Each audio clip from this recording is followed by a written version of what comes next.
د غیر قانوني افغانانو د انخلا عمل جاری دی. د تورخم بارډر د لارې نن هم په درجنونو خاندانونو واپسي کوي. 13 ورځ 1900 افغانان واپس تللي چې ورسره 1 اپریل نه تر دې دمه واپس تلونکي افغانانو شمیره 95809 ته رسېدلې ده.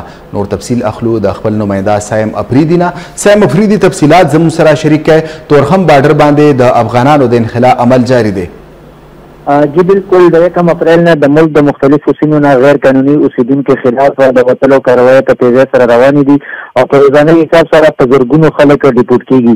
تیرو څلوېښتو غنټو کې 1891 غیر قانوني افغانان افغانستان ته د تورخم په لار ډیپورټ کړل شوي دي چې پکې 860 تنه بغیر کاغذات یعنې کارډ لرونکي وو او 1914 افغانانو سره افغان سټیزن کارډ موجود و او تقریبا 300 پورې غیر قانوني مشت خلک د پنجاب او د آزاد کشمیر د مختلفو برخو نه ګرفتارۍ نه پس ډایرکټ تورخم ته لېږلي شوي او که په مجموعي توګه وکتلی شي نو د 1 اپریل نه تر بېګا شپې پورې 800,000 پورې خلک چې کوم دي افغانستان ته ډیپورټ کړي شوي چې تقریبا 7,000 افغان کورنۍ پکې شامل دي.